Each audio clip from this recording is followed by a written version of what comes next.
2000. gads. Pasaule piedzīvo jaunas tūkstošgadus sākumu. Tiek šķirta jauna vēstures lapa, kurā savu vietu atrod arī Latvijas Universitātes sociālo zinātņu fakultāte. Fakultātes rašanās ir līdzīga stāstam par to, kā miljionāri stāsta par to, kā viņi bija izrādās kļuvuši tik rūcīgi, ka viņiem bija $1, un tad viņi ar to $1 izdomāja tādu projektu un kļuva par miljonāriem. Sociālo zinātņu fakultāte izveidojās 2000. gada 31. janvārī, apvienojoties 3 studiju nodaļām. Komunikācijas studiju nodaļa atdalījās no filoloģijas, bet politikas un socioloģijas studiju nodaļa no vēstures un filozofijas fakultātes. Taču ceļš uz fakultātes rašanos nebija viegls. Pirmajā senāta balsojumā šo ideju noraidīja. Tas bija nedemokrātisks projekts. Neticēja neviens. Studenti taisīja aptaujas, lai nenotiktu pārēj.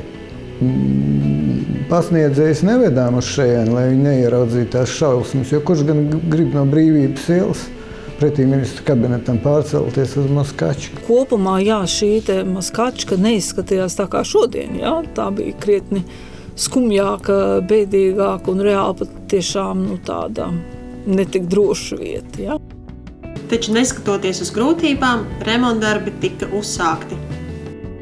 Bija caurs jumts, vēl mums bija izdedzināti parketi 4. stāvā, un vēl bija drausmīgi daudz tādu atkritumu, ko bija atstājuši iepriekšējie nama īpašnieki.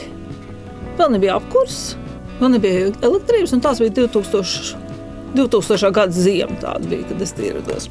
Es biju remontējis mājās dzīvokļus pirms tam, un es tā piemetu, atnāks vēl vairums cilvēku palīgā, tad ies ātrāk uz priekšu, un to var salīdzinoši īsā laikā. Tad ir ļauts kaut kā, pietiekamā ātrumā nestrādāja, tur viss kaut kas notika, tad izrādījās, ka vispār visam tam remontam nemaz tā nauda, kas bija sākumā, nemaz ar nepietika. Laikā no janvāra līdz 1. septembrim fakultātē notika remontdarbi. Pa šo laiku tika salabots jumts un izremontēts 4. bet septembra beigās arī 3. stāvs.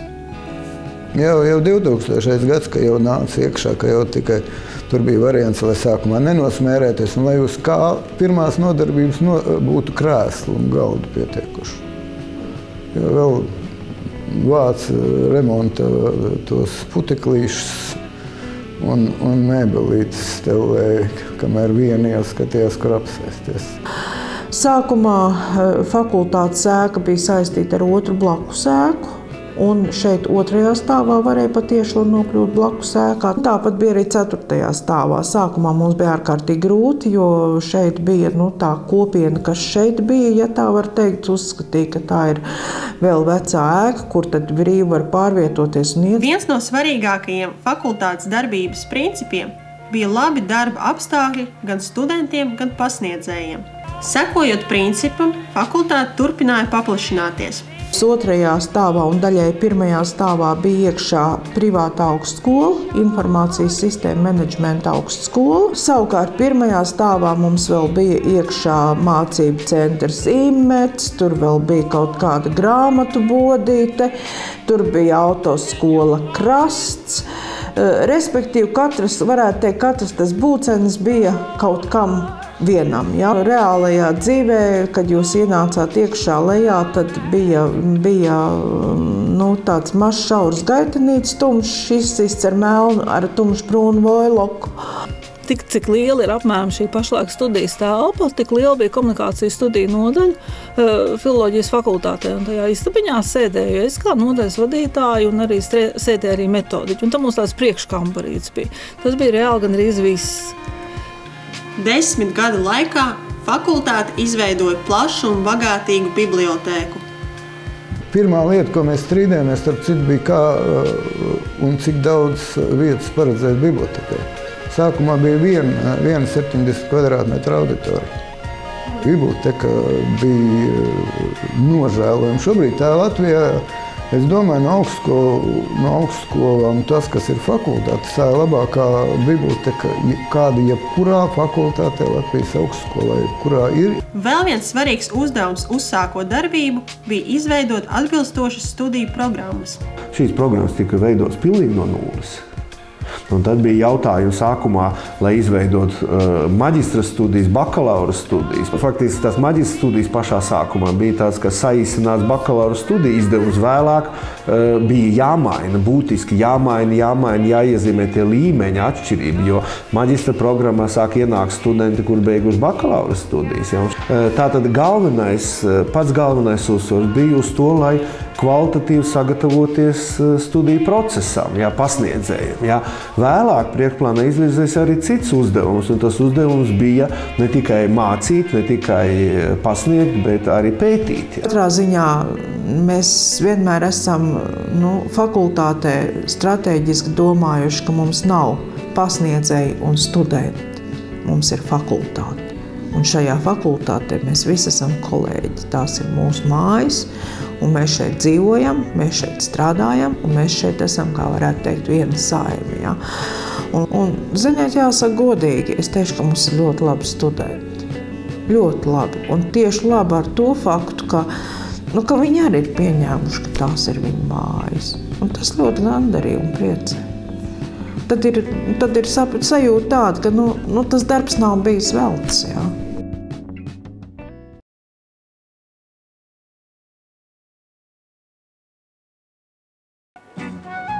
Sievietes sūtība ir tā, lai varētu turpināties cilvēce.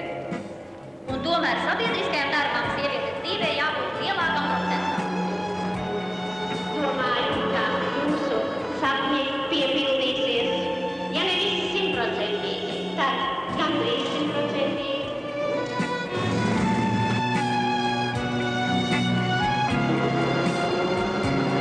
Tu tā uztver visu to emocionāli.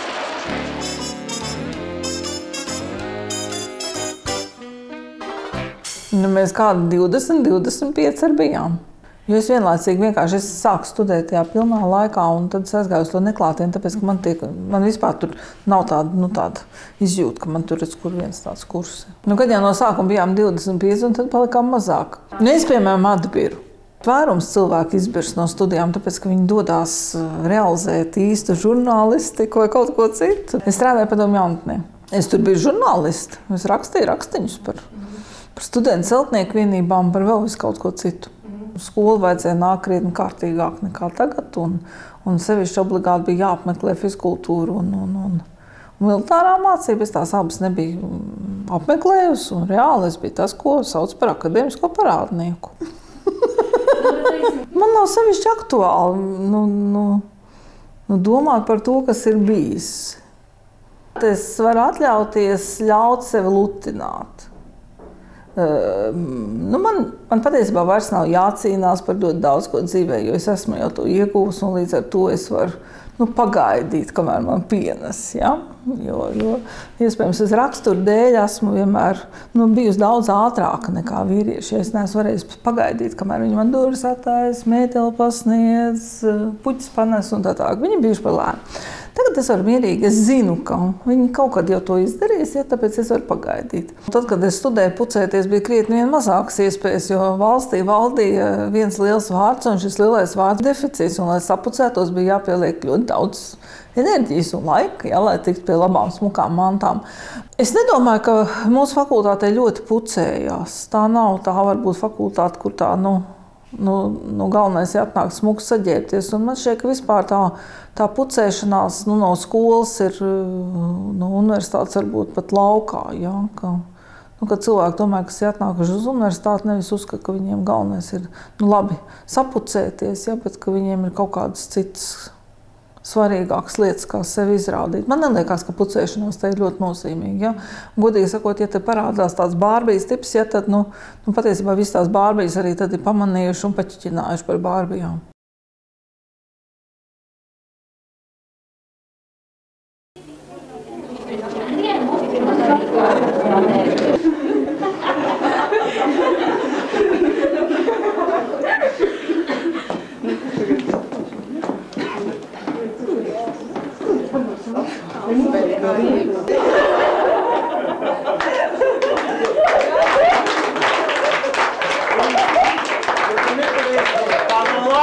Tātad Ilze izstāstīja man tā teikt, man pamatu skaitām pantu, pēc kur vienmēr manā mājā visi sakaujās, kurš būs pirmais, tas, kurš to izstāstīs. Tā kā man patiesībā nemaz pantu nav, tad es sāku pārdomāt, varbūt es zinu kādas smalkas anekdotas pēc Ilzes, un es saprotu, ka viņi ir kā, ko es atceros, ir tik rūpīgais.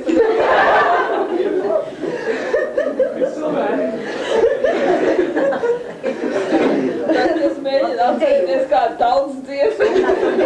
Arī tikai rupjas vieta. Nē, ko es to bērnu agrās bērnības atceros. Ziemassvētki sabraukuši rakstainām kamanām, nāciet bērni sagaidīt basainām kājām.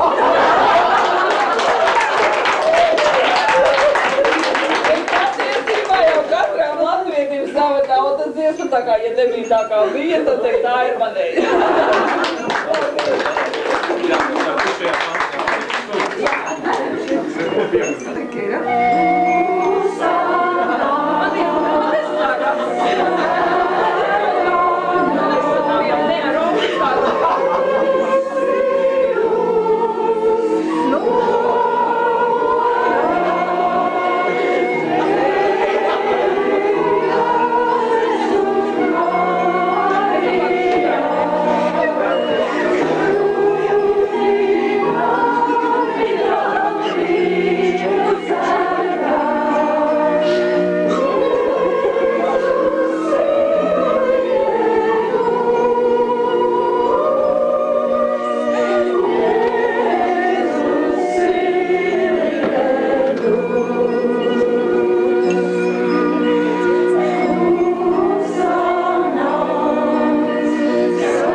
Šogad ir vislielākais BC kurss, un es nedomāju, ka tikai tāpēc, ka tas ir liels kurss, tas ir ļoti dažāds pēc savas dabas kurss, ja? Ar ļoti spilgtām personībām kursā un ļoti interesants, tāpēc, ka viņi ļoti dažādi reaģēja uz situācijām, gan lekcijās, gan arī semināros. Mūsu studentiem ir ļoti svarīgi, lai viņi nepazaudētu tās attiecības un tos kontaktus, kas ir izveidojušies studiju gados. Jo tās attiecības patiesībā iet līdzi visu mūžu, tādā vai citākā veidā. Ja tās attiecības ir sliktas, tad arī tās aiziet līdzi. Bet tā Latvija ir ļoti maza, un tajā mūsu profesionālajā vidē ir ļoti atkarīgs no tā, kādas mums ir attiecības ar citiem cilvēkiem, ja, un cik mēs labi varbūt varam ik pa brīdim satikties, sakontaktēties. Es gribētu viņiem teikt, lai viņi atplauks tā līdz galam, ja, un nebaidās no tā, ka viņi varbūt, visi uzreiz neatplauks, vai viņiem būs žēl, ka citi ir kaut kas un kāds vēl nav kaut kas, vai varbūt salīdzinoties pret tiem jau, kas pirms viņiem ir beiguši. Ja, tāpēc, ka es patiešām esmu pārliecināta, ka katram tur ir šajā kursā tas savs plaukšanas laiks, ja, un savs uzziedēšanas laiks, un tas arī notiks. Universitātes izglītība patiesībā ir cita veida domāšana un cita veida izpratne par lietām un par to, kas ir apkārt. Tas ir daudz kritiskāk un analītiskāk domāšana. Un šī ir tā orientācija, uz ko mēs patiešām pašlaik cenšamies strādāt, veidojot programmas. Ja? Respektīvi, lai šīs programmas būtu tādas, lai cilvēki būtu kvalitatīvi citādāk ar savu universitātes diplomu. Un otra lieta tad, respektīvi, ka mēs kļūsim ar vien taustāmāk, tuvāk dzīvē, ja? Tad, respektīvi, lai cilvēks, kas iegūst bakalaura grādu, lai viņš būtu ne tikai akadēmiski labi izglītots, bet lai viņš arī kaut ko jau būtu iemācījies darīt praktiski un varētu atrast sev vietu darba tirgu. Un es nevaru krastā pierast, kur viņi spiltīs dievs. Kāja nekur nav miera, palīdzīgi kājās skriet, meitenes vienmēr, vilinā nemier, meitenes vienmēr. Man tā attieksme pret studentiem ir tāda, ka daudzus es uztveru kā kolēģus, varbūt jau, kad viņi ir pirmajās kursā. Es viņus uztveru tā, kā viņi grib, lai viņus uztver. Nu, ja cilvēks nekad neko neizdara laikā, un tad, kad izdara, tad izdara slikti, nu, es viņu nevaru uztvert par kolēģi. Bet, ja cilvēks grib darīt, jā, es esmu gatava ieguldīt daudz laika un darīt kopā kā kolēģi. Nu, tas jau ir kopdarbs, ja, kas sevišķi man šķiet parādās, tad, kad ir tie gala darbi, gan bakalaura darbi, ja, gan maģistra darbi, tas jau ir kopdarbs. Katrs kurs ir īpašs ar kaut ko. Nav tā, ka te vienkārši būtu, mēs sēdētu un spriest, ka, ziniet, šis kurs ir līdzīgs tāds pats kā, pieņemsim, 98. gadā vai 2001. gadā. Tā nekad nav. Katrā kursā vienkārši ir citi cilvēki, un katrs kurs arī ir citādāks. Un šis patiešām ir īpašs kurs tajā ziņā, ka kurs ir ļoti liels, un līdz ar to tas ir arī ļoti daudzveidīgs. Un mēs varbūt zaudējam to, kas kādreiz bija šai nodaļai, kad uzņēma 25 cilvēkus, un katru patiešām pēc vārda zināja, gan arī zināja, kurā brīdī kurš draugs vai kura draudzene, ja, kurš ar kuru draugu ir apmainījies vai draudzene apmainījies, ja, tas vairs nav. Bet tajā pašā laikā es domāju, ka paliek interesantāk tajā ziņā, ka ir lielāka daudzveidība un līdz ar to arī lielāka nezināmība. Ja? Ir tas gaidas, ja, un pēkšņi izrādās, ka cilvēki ir pavisam citādāk nekā viņi man likušies sākumā. Es gribētu novēlēt, lai katrs zina, kāpēc, ko dara, un tad jau būs labi.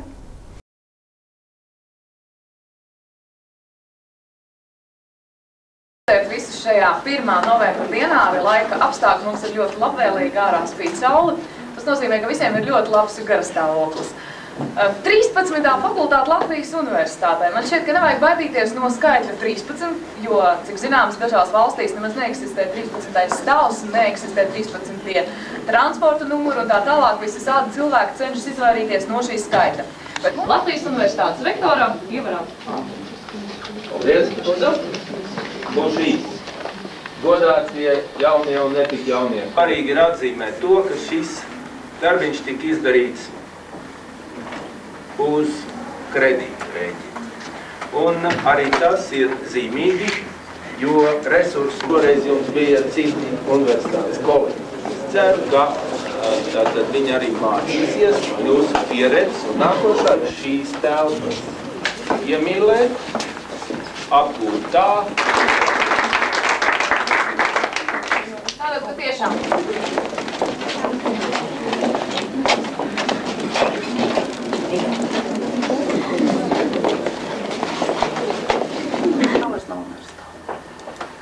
Un, ja mums ir pagaidām kaut kas ir kārtībā ar remontu, tad mums ir ļoti daudz citas lietas, kas mums vēl nav kārtās. Man ļoti gribētos patiešām, lai piepildītos rektora vārdu par to, kā izdarīt savu auru. Un tas man šeit ir ļoti būtiski, varbūt, ko universitāte ir izdarījusi parot šo soli. Jā, arī šajā raidījumā. Teikam, nekur pašiem nav jānāk lēnt vienās klāt, jā? Un no šī brīža fakultāte ir iesākusi vienīgi atkal. Jūs tur neciet un es griezīšu, jā? Faktiski izgriežam gabalīgus. Cik gabalīgā jāliek? Nu, vismaz 2. Taisnus. Nu, kaut kā.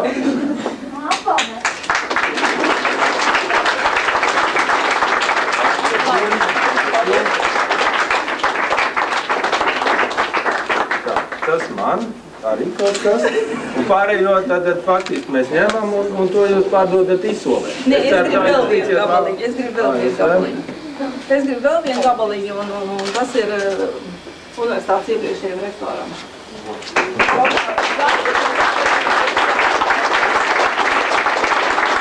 Izskatās tāda, kā izskatās. Mēs esam pirmais solis pateicīgi arhitektūras birojām sastāstēts. Teikt lielu paldies, tāpēc, ka tas bija arī ļoti svarīgi šajā fakultātē, bet arī laikam, man šķiet, nav. Tā ir Rīgas